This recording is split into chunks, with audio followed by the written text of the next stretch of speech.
ਮੈਨੂੰ ਇੱਕ ਗੱਲ ਸਮਝ ਨਹੀਂ ਆਉਂਦੀ, ਪ੍ਰੈਸ ਕਾਨਫਰੰਸ ਦੇ ਵਿੱਚ ਡਿਸੀਜਨ ਕਿਉਂ ਨਹੀਂ ਹੋ ਸਕਦੇ?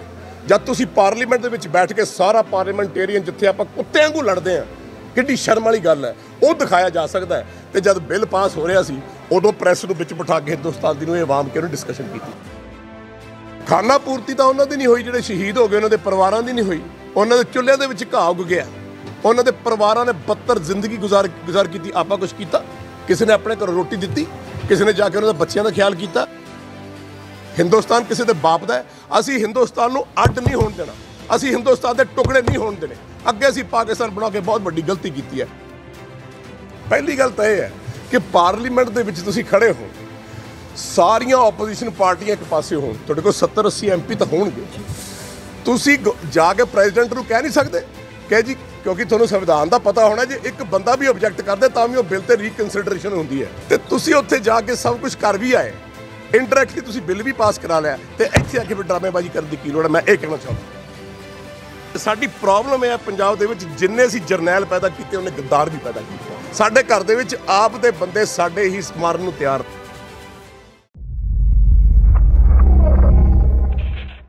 ਮੈਂ ਤਾਂ ਜਦ ਦਾ ਇਹ ਬਿੱਲ ਪਾਸ ਹੋਇਆ, ਹਰ ਜਗ੍ਹਾ ਮੇਰੇ ਖਿਆਲ ਪੰਜਾਬ ਲਿਟਰਲੀ 3 ਕੁ ਹਿੱਸੇ ਮੈਂ ਗਾ ਹੀ ਦਿੱਤਾ।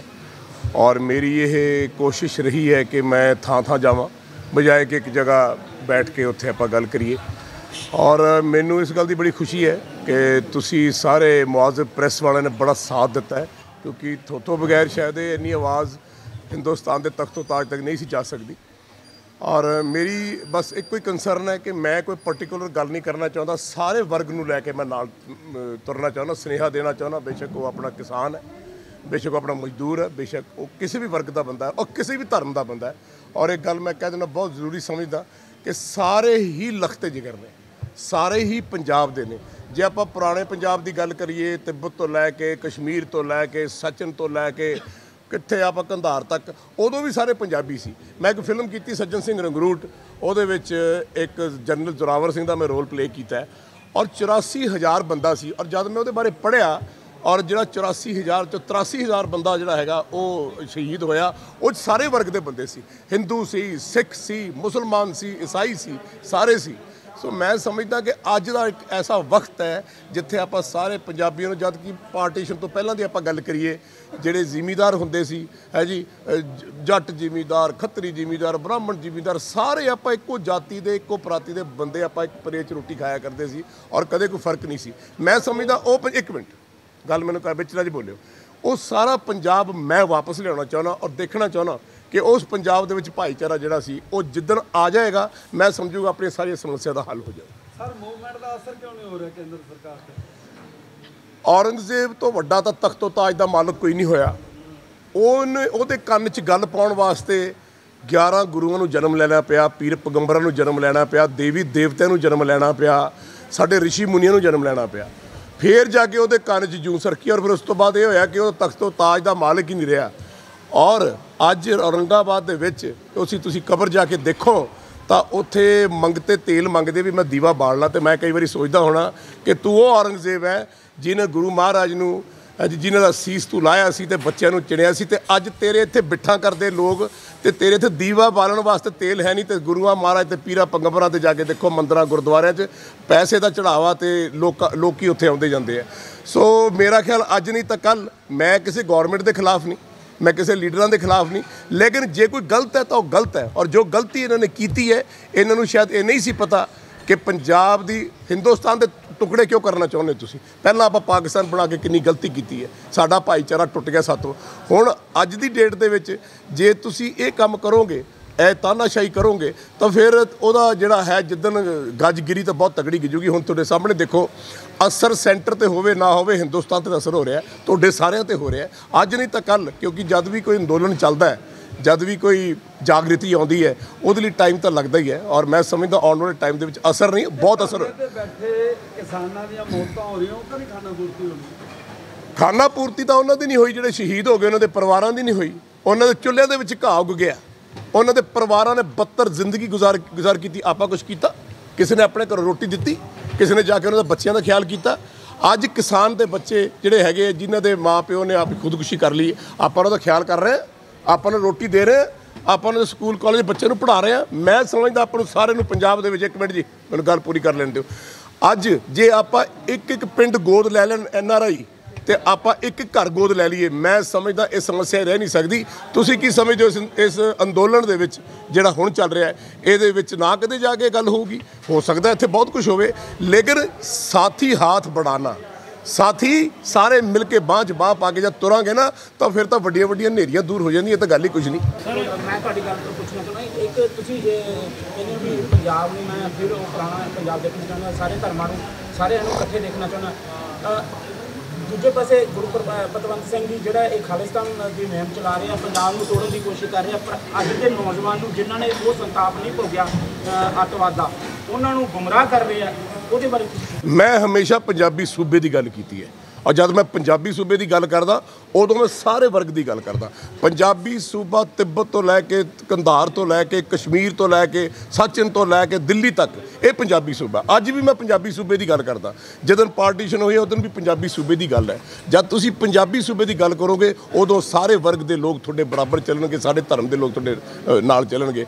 कैसा राजा महाराजा रणजीत सिंह होया जिन्हें 40 साल राज किया और उस राज दे विच कदे किसी नूं मौत की सज़ा नहीं हुई, कदे धर्म पिछे लड़ाई नहीं हुई, कदे जिंदगी दे विच एजीटेशन नहीं हुई, कदे उत्थे किसी गलत चंगे आदमी नूं कदे सज़ा नहीं मिली और हर अनाज मिलता रहा। रात नूं धीआं भैणां लोग अपने काम करते सी ते ताले नहीं सी लगते। 40 साल वो राज तो आपां की सिक्ख्या कि मुल्तान की लड़ाई तो बाद उन्हें दोनों भरावां नूं इह कहा भी तू लड़िया बहुत जबर जंग है, आ ले तू फड़, अज तो तेन माफ़ किया, मैं तेन मारना नहीं चाहता। तौल धर्म दया का पूत, जिहदे हिरदे च दया नहीं है वो बंदा जिंदगी मैं समझदा एक जानवर दे नाई है। तो आप इंसान हाँ, जिन्नी दया जिन्ना प्यार आप एक दूजे नाल लैके एक दूजे नाल करांगे, मैं समझदा आने वाला पंजाब आने वाला हिंदुस्तान बहुत खूबसूरत होगा। और मैं एक गल भाजी होर पुछना चाहुंदा, हिंदुस्तान किसी दे बाप दा है, असीं हिंदुस्तान नूं अड्ड नहीं होण देना, असीं हिंदुस्तान के टुकड़े नहीं होण देने। अगे असीं पाकिस्तान बना के बहुत बड़ी गलती की है। हिंदुस्तान साडा कंधार तो लैके कश्मीर तो लैके तिब्बत तो लैके अज भी चीन वाले नूं पुछो भी साडी जमीन उन्होंने कब्जा किया होया, और हमेशा गल कर देंगे ने कि जी ये सिखां दी चीज़ है, सिख लै जाण, ये साडी चीज़ है, साडे सारे वर्ग की चीज़ है, तुहानूं सानूं वापस करनी चाहिए है। सो जिद्दण आपां आवाज़ सारे दी उठावांगे, एक मजदूर जिहड़ा रोड़ी ढोंदा मैनूं भी बहुत प्यारा है, एक रिक्शा चलाउंदा मैनूं भी बड़ा प्यारा है। ये लोग ने जिन्हां नूं नाल लैके मोढे ते बिठा के चलोगे तुसीं, तां गल है। जद गुरु साहब ने एक प्रथा बनाती कि बई सारे इक्को जगह बैठ के रोटी खाणगे, फिर उत्थे वड्डा की ते छोटा की ते धर्मी की ते गरीब की ते अमीर की, मैं वो सुनेहा लेके आया और मैं कौम नूं जगाना चाहुंदा, ये कहना चाहुंदा साथियों सारे इकट्ठे होकर चलो, सारे धर्म अपने एक नूर ते सब जग उपजिया कौन भले को मंदे, गल ही खत्म हो जाए।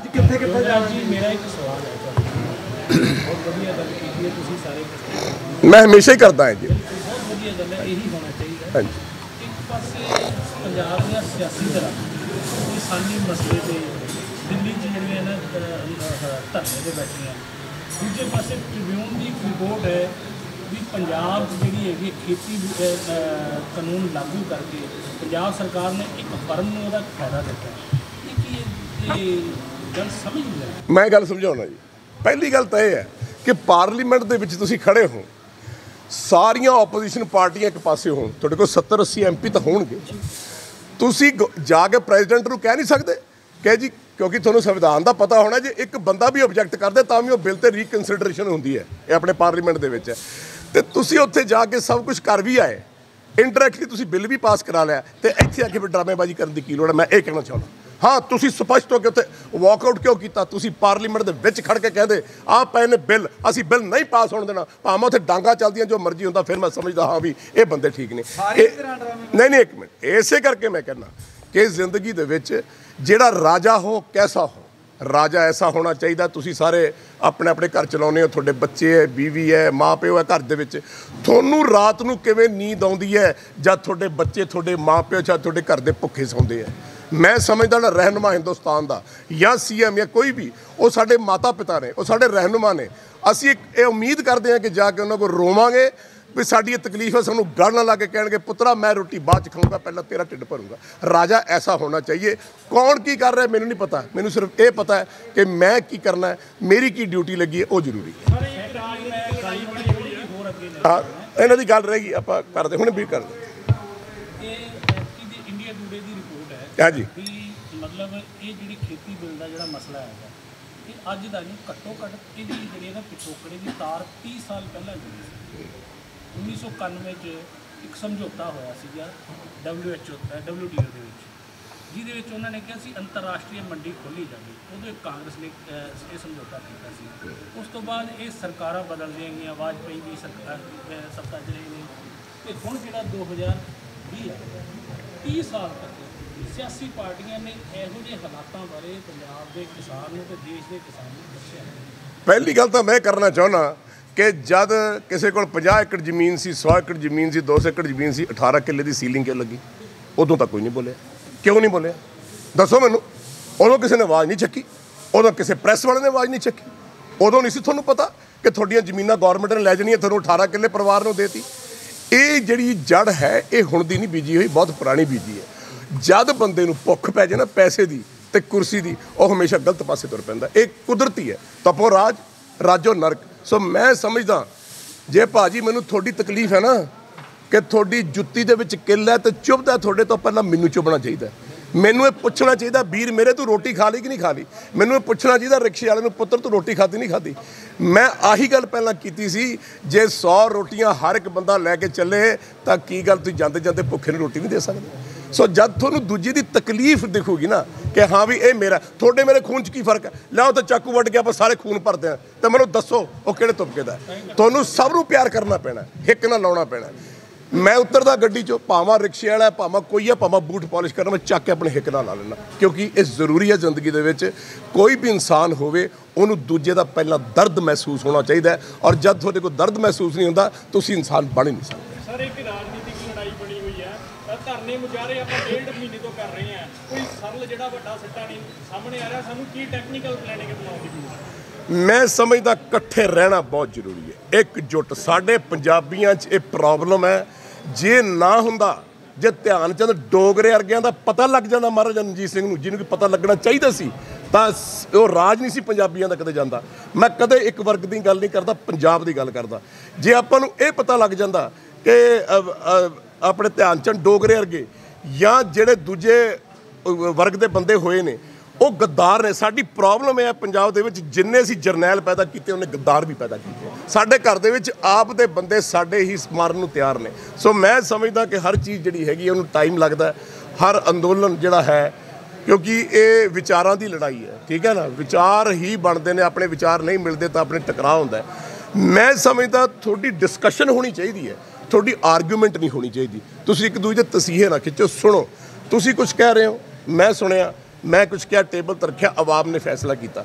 ਮੈਨੂੰ ਇੱਕ ਗੱਲ ਸਮਝ ਨਹੀਂ ਆਉਂਦੀ, ਪ੍ਰੈਸ ਕਾਨਫਰੰਸ ਦੇ ਵਿੱਚ ਡਿਸੀਜਨ ਕਿਉਂ ਨਹੀਂ ਹੋ ਸਕਦੇ? ਜਦ ਤੁਸੀਂ ਪਾਰਲੀਮੈਂਟ ਦੇ ਵਿੱਚ ਬੈਠ ਕੇ ਸਾਰਾ ਪਾਰਲੀਮੈਂਟੇਰੀਅਨ, ਜਿੱਥੇ ਆਪਾਂ ਕੁੱਤਿਆਂ ਵਾਂਗੂ ਲੜਦੇ ਹਾਂ, ਕਿੱਡੀ ਸ਼ਰਮ ਵਾਲੀ ਗੱਲ ਹੈ, ਉਹ ਦਿਖਾਇਆ ਜਾ ਸਕਦਾ ਹੈ। ਤੇ ਜਦ ਬਿੱਲ ਪਾਸ ਹੋ ਰਿਹਾ ਸੀ ਉਦੋਂ ਪ੍ਰੈਸ ਨੂੰ ਵਿੱਚ ਬਿਠਾ ਕੇ ਹਿੰਦੁਸਤਾਨ ਦੀ ਨੂੰ ਇਹ ਆਵਾਮ ਕਿਉਂ ਨਹੀਂ ਡਿਸਕਸ਼ਨ ਕੀਤੀ? ਜਦ ਵੀ ਤੁਸੀਂ ਬੰਦ ਕਮਰੇ 'ਚ ਕੋਈ ਗੱਲ ਕਰੋਗੇ, ਚੋਰ ਤੇ ਠੱਗ ਬੰਦ ਕਮਰੇ 'ਚ ਗੱਲ ਕਰਦੇ ਹੁੰਦੇ ਆ। ਹੁਣ ਆਪਾਂ ਬੈਠੇ ਹਾਂ, ਜਿਹੜਾ ਮਰਜ਼ੀ ਸਵਾਲ ਤੁਸੀਂ ਮੈਨੂੰ ਪੁੱਛੋ ਉਹਦਾ ਜਵਾਬ ਮੈਂ ਦੇਵਾਂਗਾ ਇੱਥੋਂ, ਤਾਂ ਤੁਹਾਨੂੰ ਪਤਾ ਲੱਗ ਜਾਊਗਾ ਯੁਵਰਾਜ ਸਿੰਘ ਝੂਠ ਬੋਲਦਾ। ਜਿਹੜਾ ਮੈਂ ਜਵਾਬ ਦੇਵਾਂ ਨਾ ਦਿਲ ਤੋਂ, ਉਹ ਕਿਉਂਕਿ ਤੁਹਾਡੇ ਦਿਲ ਵੀ ਤਾਰ ਵੱਜੂਗੀ, ਇਹ ਬੰਦਾ ਠੀਕ ਕਹਿੰਦਾ। ਸੋ ਮੈਂ ਸਮਝਦਾ ਸੱਚ ਤੇ ਝੂਠ ਦੀ ਲੜਾਈ ਹੈ। ਔਰ ਜ਼ਿੰਦਗੀ ਦੇ ਵਿੱਚ ਜਦ ਵੀ ਕੋਈ ਆਵਾਮ ਤੁਹਾਨੂੰ ਸਿਲੈਕਟ ਕਰਕੇ ਭੇਜਦੀ ਹੈ, ਆਵਾਮ ਵੋਟਾਂ ਪਾ ਕੇ ਤੁਹਾਨੂੰ ਭੇਜਦੀ ਹੈ, ਤੁਹਾਡਾ ਫਰਜ਼ ਬਣਦਾ ਹੈ ਸਭ ਤੋਂ ਪਹਿਲਾਂ ਤੁਹਾਨੂੰ ਆਵਾਮ ਦਾ ਦੁੱਖ ਹੋਣਾ ਚਾਹੀਦਾ ਹੈ, ਉਸ ਤੋਂ ਬਾਅਦ ਤੁਸੀਂ ਆਪਣੇ ਬਾਰੇ ਸੋਚੋ। ਸੰਘਰਸ਼ ਦੇ ਜਿਹੜੇ ਸਿੱਟੇ ਆ ਬਿਹਾਰ ਚੋਣਾਂ ਦੇ ਵਿੱਚ ਨਜ਼ਰ ਆ ਸਕਦੇ? ਕਿੱਥੇ ਜੀ? ਬਿਹਾਰ ਚੋਣਾਂ ਦੇ ਵਿੱਚ ਸੰਘਰਸ਼ ਦੇ ਸਿੱਟੇ ਲੱਗਦਾ ਨਜ਼ਰ ਮੇਰੇ ਹਿਸਾਬ ਨਾਲ ਜਦ ਕੋਈ ਚੀਜ਼ ਖੁਦਾ ਮਹਾਰਾਜ ਲਿਖਦਾ ਹੈ ਨਾ, ਜਦੋਂ ਕਿਸੇ ਆਵਾਮ ਨੂੰ ਜਗਾਉਣਾ ਹੁੰਦਾ ਤਾਂ ਫਿਰ ਇਹੋ ਜਿਹੀਆਂ ਚੀਜ਼ਾਂ ਪੈਦਾ ਹੋ ਜਾਂਦੀਆਂ। ਅੱਜ ਮੈਨੂੰ ਪਹਿਲੀ ਵਾਰੀ ਇਹ ਮਹਿਸੂਸ ਹੋਇਆ ਕਿ ਪੰਜਾਬ ਸਾਰਾ ਜਾਗਿਆ, ਹਿੰਦੁਸਤਾਨ ਸਾਰਾ ਜਾਗਿਆ। ਸਡਨਲੀ ਉਹਨੇ ਫੀਲ ਕੀਤਾ ਵੀ ਅਸੀਂ ਤਾਨਾਸ਼ਾਹ ਦੇ ਥੱਲੇ ਰਹਿ ਰਹੇ ਹਾਂ, ਵੀ ਸਾਨੂੰ ਤਾਂ ਕੁਚਲਿਆ ਜਾ ਰਿਹਾ। ਸੋ ਮੇਰਾ ਖਿਆਲ ਜਦ ਆਵਾਮ ਇਕੱਠੀ ਤੁਰਦੀ ਆ ਫਿਰ ਤਖਤੋ ਤਾਜ ਕੀ, ਫਿਰ ਤਾਂ ਚੰਦ ਸਿਤਾਰੇ ਵੀ ਬਦਲ ਜਾਂਦੇ। ਯੁਵਰਾਜ ਜੀ, ਕੈਪਟਨ ਅਮਰਿੰਦਰ ਸਿੰਘ ਜੀ ਇੰਨੇ ਕਿਸਾਨਾਂ ਦੇ ਹਿੱਤ 'ਚ ਨੇ ਕਿ ਉਹ ਆਪਦਾ ਅਸਤੀਫਾ ਨਹੀਂ ਦੇ ਸਕਦੇ? ਮੈਂ ਕਹਿੰਦਾ ਅਸਤੀਫਾ ਕਿਉਂ ਦੇਣਾ? ਚਲੋ ਮੈਂ ਤੁਹਾਡੇ ਨਾਲ ਗੱਲ ਕਰਨਾ ਚਾਹੁੰਦਾ। ਮਮਤਾ ਬੈਨਰਜੀ ਨੇ ਅੱਜ ਤੱਕ ਆਪਣੀ ਗੌਰਮੈਂਟ ਨਹੀਂ ਟੁੱਟਣ ਦਿੱਤੀ। ਮੇਰਾ ਖਿਆਲ ਕੀ ਨਹੀਂ ਕੀਤਾ ਉਹਦੇ ਨਾਲ। ਆਪਾਂ ਤਸੀਹਾ ਆਪਾਂ ਕਿਉਂ ਅਸਤੀਫਾ ਦਈਏ? ਅਸੀਂ ਆਪਣੀ ਗੌਰਮੈਂਟ ਨਹੀਂ ਟੁੱਟਣ ਦੇਣੀ, ਅਸੀਂ ਆਪਣੇ ਪੰਜਾਬ ਨੂੰ ਬਚਾ ਕੇ ਰੱਖਣਾ। ਲੇਕਿਨ ਦੁੱਖ ਵਾਲੀ ਗੱਲ ਹੈ, ਮੇਰੀ ਬੇਨਤੀ ਵਾਲੀ ਗੱਲ ਹੈ ਸਾਰੀ ਪਾਰਟੀਆਂ ਨੂੰ ਕਿ ਅੱਜ ਆਪਣੇ ਆਪਣੇ ਝੰਡੇ ਛੱਡ ਕੇ ਆਪਾਂ ਕਿਸਾਨਾਂ ਨਾਲ, ਮਜ਼ਦੂਰਾਂ ਨਾਲ, ਆਪਣੇ ਪੰਜਾਬ ਦੇ ਨਾਲ ਖੜੇ ਹੋਈਏ, ਸਾਰੇ ਹਿੰਦੁਸਤਾਨ ਦੇ ਨਾਲ ਖੜੇ ਹੋਈਏ। ਸੋ ਇਹ ਡਿਪੈਂਡ ਕਰਦਾ ਵੀ ਤੁਹਾਡੀ ਸੋਚ ਕੀ ਹੈ। ਕੋਈ ਪਰਟੀਕੂਲਰ ਬੰਦੇ ਬਾਰੇ ਜੇ ਅਮਰਿੰਦਰ ਸਿੰਘ ਜੀ ਦੇ ਅਸਤੀਫਾ ਦੇ ਦੇਣਗੇ, ਗਵਰਨਮੈਂਟ ਟੁੱਟ ਜੂਗੀ ਤਾਂ ਇੱਥੇ ਗਵਰਨਰ ਰਾਜ ਲੱਗ ਜੂਗਾ। ਇਹੀ ਤਾਂ ਉਹ ਚਾਹੁੰਦੇ ਨੇ, ਆਪਾਂ ਕਿਉਂ ਕਰਨ ਦਈਏ? ਇੱਕ ਜਨਾਨੀ ਹੋ ਕੇ ਮਮਤਾ ਬੈਨਰਜੀ ਜੋ ਲੜ ਰਹੀ ਹੈ ਲੜਾਈ, ਤਾਂ ਕੀ ਗੱਲ ਆਪਾਂ ਮਰਦ ਹੋ ਕੇ ਲੜਾਈ ਨਹੀਂ ਲੜ ਸਕਦੇ? ਹੋਰ ਕੋਈ ਹੱਲ ਲੜਾਈ ਦੇ ਸੈਂਸ ਮੈਂ ਅੰਦੋਲਨ ਦੀ ਗੱਲ ਕਰਦਾ, ਮੈਂ ਲੜਾਈ ਦੀ ਗੱਲ ਨਹੀਂ ਕਰਦਾ। ਕਿਸਾਨੀ ਬਿੱਲਾਂ ਨੂੰ ਖਤਮ ਕਰਨਾ ਕੀ ਚਾਹੀਦਾ? ਮੈਨੂੰ ਪਤਾ ਲੱਗਿਆ ਕੀ ਕਿਹਾ, ਕਿਹਨੇ ਕਿਹਾ ਬਿੱਲਾਂ ਨੂੰ ਖਤਮ ਕਰਨਾ ਤੇ ਹੋਰ ਕੋਈ ਹੱਲ ਨਹੀਂ ਹੈ ਜੀ। ਕੋਈ ਹੋਰ ਹੱਲ ਦੇਖੋ, ਹਰ ਹੱਲ ਟੇਬਲ ਤੇ ਬੈਠ ਕੇ ਹੁੰਦਾ। ਕੋਈ ਖੂਨ ਡੋਲਣ ਨਾਲ, ਅਸਲੇ ਚੱਕਣ ਨਾਲ, ਇੱਕ ਦੂਜੇ ਨੂੰ ਮਾਰਨ ਨਾਲ ਤੇ ਕਦੇ ਹੱਲ ਹੋ ਨਹੀਂ ਸਕਦਾ।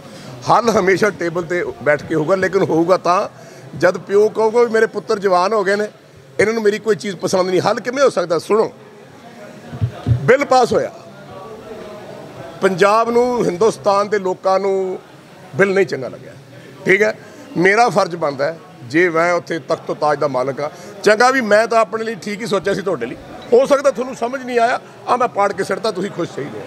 ਜਿਸ ਦਿਨ ਰਾਜੇ ਨੂੰ ਇਹ ਗੱਲ ਆ ਜੂਗੀ ਕਿ ਮੈਂ ਆਪਣੇ ਆਵਾਮ ਨੂੰ ਖੁਸ਼ ਰੱਖਣਾ, ਉਹ ਜ਼ਿੰਦਗੀ ਕਦੇ ਗਲਤ ਕਦਮ ਚੱਕ ਹੀ ਨਹੀਂ ਸਕਦਾ। ਕੀ ਪੁੱਛਿਆ ਉਹਨਾਂ ਨੇ ਮੈਂ ਬਿੱਲ ਪਾਸ ਕਰਾਂ ਨਾ ਕਰਾਂ?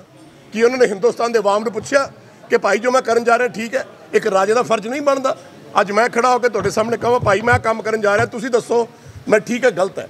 ਜੇ 99% ਵੀ ਲੋਕ ਰਾਜੀ ਨੇ, ਜੇ 1% ਨਹੀਂ ਰਾਜੀ, ਮੈਂ ਤਾਂ ਵੀ ਨਹੀਂ ਕਰੂੰ। ਨਹੀਂ ਹੋਣਾ ਵੀ ਇੱਦਾਂ ਹੀ ਚਾਹੀਦਾ ਜੀ। ਜੇ ਇੱਕ ਵੀ ਬੰਦਾ ਦੁਖੀ ਹੈ, ਗੱਲ ਸੁਣੋ, ਤੁਸੀਂ ਰਾਮਚੰਦਰ ਜੀ ਮਹਾਰਾਜ ਦੀ ਗੱਲ ਕਰਦੇ ਹੋ, ਕ੍ਰਿਸ਼ਨ ਜੀ ਮਹਾਰਾਜ ਦੀ ਗੱਲ ਕਰਦੇ ਹੋ, ਤੁਸੀਂ ਉਹਨਾਂ ਦੇ ਕਿਰਦਾਰ ਦੇਖੋ ਕਿੱਡੇ ਵੱਡੇ ਨੇ। ਰਾਮਚੰਦਰ ਜੀ ਨੂੰ ਆਪਣਾ ਰਾਜ ਭਾਗ ਚਲਾਉਣ ਵਾਸਤੇ ਸੀਤਾ ਮਾਤਾ ਜੀ ਦੀ ਸੋਚ ਕਿੱਡੀ ਵੱਡੀ ਹੈ, ਕਿਸੇ ਨੇ ਦੱਸਿਆ ਹੀ ਨਹੀਂ। ਉਹਨਾਂ ਨੇ ਕਿਹਾ ਕਿ ਨਹੀਂ, ਮੈਂ ਜਾਣੀ ਆ, ਮੈਨੂੰ ਰਾਜਨ ਤੇਰੇ ਅੱਖ 'ਚ ਹੰਝੂ ਨਹੀਂ ਦਿਖਣੇ ਚਾਹੀਦੇ, ਮੈਨੂੰ ਤੇਰਾ ਸ਼ਕਲ ਇਸ ਤਰ੍ਹਾਂ ਦੀ ਨਹੀਂ ਦਿਖਣੀ ਚਾਹੀਦੀ ਕਿ ਤੂੰ ਉਦਾਸ ਹੈ। ਕੋਈ ਗੱਲ ਨਹੀਂ, ਜੇ ਕਿਸੇ ਨੇ ਤਾਨਾ ਮਾਰਿਆ, ਪ੍ਰਜਾ ਖੁਸ਼ ਚਾਹੀਦੀ ਹੈ, ਭਾਵੇਂ ਮੈਂ ਆਪਦਾ ਘਰ ਬਰਬਾਦ ਕਰਨਾ। ਰਾਜਾ ਐਸਾ ਹੋਵੇ, ਹਰੀਸ਼ ਚੰਦਰ ਵਰਗਾ ਹੋਵੇ, ਜਿਹੜਾ ਇਹ ਆਖੇ ਦਾਨ ਵੀ ਦੇਵੇ ਤੇ ਸਿਰ ਵੀ ਝੁਕਾਵੇ ਤੇ ਰੋਵੇ ਵੀ। ਤੇ ਤੁਲਸੀਦਾਸ ਜੀ ਪੁੱਛਣ ਇਹ ਤੂੰ ਕਿੱਥੋਂ ਸਿੱਖਿਆ, ਤੇ ਉਹ ਕਹਿਣ ਕਿ ਦੇਣ ਵਾਲਾ ਕੋਈ ਹੋਰ, ਲੈਣ ਵਾਲਾ ਕੋਈ ਹੋਰ, ਮੇਰਾ ਸਿਰ ਝੁਕਦਾ ਜਦ ਮੈਂ ਦਾਨ ਦਿੰਦਾ। ਰਾਜਾ ਐਸਾ ਹੋਣਾ ਚਾਹੀਦਾ। ਹਾਂਜੀ, ਸੱਤਾ 'ਚ ਬੈਠਾ ਹੈ ਨਾ, ਉਹਨੂੰ ਹਮੇਸ਼ਾ ਆਪਣੀ ਪ੍ਰਜਾ ਪ੍ਰਤੀ ਦੁੱਖ ਚੱਲਦੇ। ਵਾਹ, ਇਹ ਸਾਡੀ ਜੀਵਨ 'ਚ ਆਇਆ, ਆਪਣੇ ਕਰੈਕਟਰ ਤੇ ਇਲਜ਼ਾਮ ਲੱਗਿਆ, ਇਸ ਕਰਕੇ ਜਿਹੜਾ ਹੈ ਨਾ ਆਪਾਂ ਨੂੰ ਦੁੱਖ ਚੱਲਣਾ ਪੈਣਗੇ। ਉਹ ਉੱਥੇ ਦੁੱਖ ਚੱਲੀ ਤੇ ਮੈਂ ਵੀ ਅੱਜ ਤੋਂ ਬਾਅਦ ਪਲੰਗ ਤੇ ਨਹੀਂ ਸੌਂਗਾ, ਮੈਂ ਹਮੇਸ਼ਾ ਹੈ ਨਾ ਧਰਤੀ ਤੇ ਸੌਂਗਾ। ਇਹਨਾਂ ਨੂੰ ਪੜ੍ਹਾਓ, ਜਿਹੜੇ ਮਹਾਭਾਰਤ ਦੇ ਰਾਮਾਇਣ ਦੀਆਂ ਗੱਲਾਂ ਕਰਦੇ, ਇਹਨਾਂ ਨੂੰ ਪੜ੍ਹਾਓ, ਇਹਨਾਂ ਨੂੰ ਦੱਸੋ ਵੀ ਰਾਜਾ ਕਿੱਦਾਂ ਦਾ ਹੋਣਾ ਚਾਹੀਦਾ। ਇਹੀ ਮੈਂ ਬੋਲ ਕੇ ਕਹਿ ਰਿਹਾ, ਰਾਜਾ ਹੋ ਤਾਂ ਕੈਸਾ ਹੋ, हरीश चंद्र जी जैसा हो, रामचंद्र जी जैसा हो, कृष्ण महाराज जी जैसा हो। साढ़े गुरु वर्ग, एक मिनट, गुरु साहब ने किया तपो राज राजो नरक, लेकिन तपो राज राजो फकीरी भी होंगी है। बादशाह दरवेश गुरु गोबिंद सिंह सीखना चाहिए राजा। ਪਰ ਭਾਜਪਾ ਆਗੂ ਦਾ ਜਿਹੜਾ ਆ ਮੋਦੀ ਦੀ ਚੋਣਾਂ ਆਰਾਮ ਨਾਲ ਕਰਦੇ ਨੇ, ਰਾਮ ਰਾਜ ਨਾਲ ਕੰਪੇਅਰ ਕਰਦੇ ਨੇ। मैं आही तो गल कह के हटिया भी सिख लो। मैं कोई पार्टी माड़ी नहीं होंगी, देखो ना कोई घर माड़ा होंदा, सिर्फ बंदे की सोच होंगी है।